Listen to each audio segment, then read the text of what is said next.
John chapter 5. After this, there was a feast of the Jews, and Jesus went up to Jerusalem. Now, there is in Jerusalem by the sheep gate a pool in Aramaic called Bethesda, which has 5 roofed colonnades. In these lay a multitude of invalids, blind, lame, and paralyzed. One man was there who had been an invalid for 38 years. When Jesus saw him lying there and knew that he had already been there for a long time, he said to him, "Do you want to be healed?" The sick man answered him, "Sir, I have no one to put me into the pool when the water is stirred up, and while I'm going, another steps down before me." Jesus said to him, "Get up, take up your bed, and walk."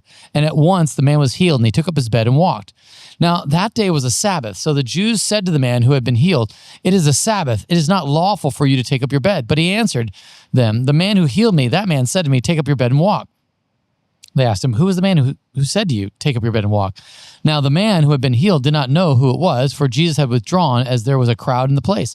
Afterwards, Jesus found him in the temple and said to him, "See, you are well. Sin no more, that nothing worse may happen to you."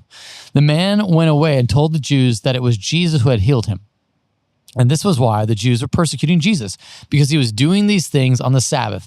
But Jesus answered them, "My Father is working until now, and I am working."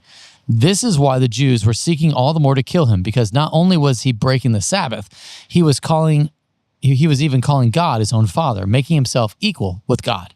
So Jesus said to them, "Truly, truly I say to you, the Son can do nothing of his own accord, but only what he sees the Father doing. For whatever the Father does, that the Son does likewise. For the Father loves the Son and shows him all that he himself is doing.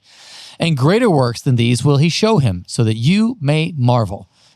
For as the Father raises the dead and gives them life, so also the Son of Man gives life to whom he will. The Father judges no one, but has given all judgment to the Son, that all may honor the Son, just as they honor the Father. Whoever does not honor the Son does not honor the Father who sent him.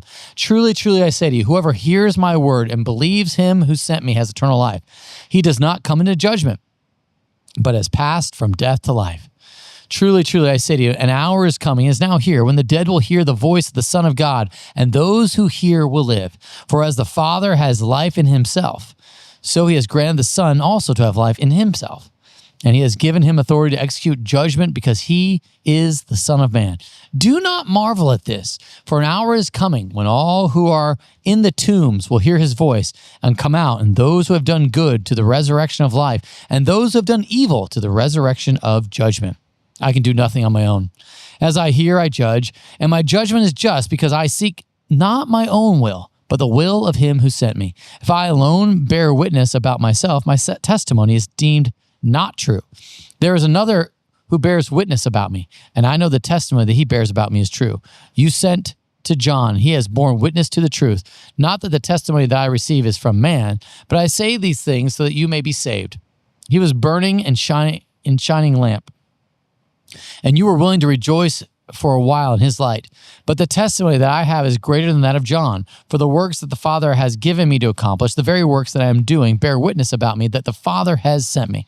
And the Father who sent me has himself borne witness about me. His voice you have never heard, his form you have never seen, and you do not have his word abiding in you, for you do not believe the one whom he has sent.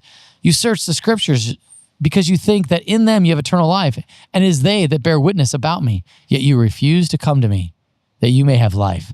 I do not receive glory from people, but I know that you do not have the love of God within you. I have come in my Father's name, and you do not receive me. If another comes in his own name, you will receive him. How can you believe when you receive glory from another, and do not seek the glory that comes from the only God? Do not think that I will accuse you to the Father. There is one who accuses you, Moses, on whom you have set your hope. For if you believe Moses, you would believe me, for he wrote of me. But if you do not believe his writings, how will you believe my words? This is the word of the Lord.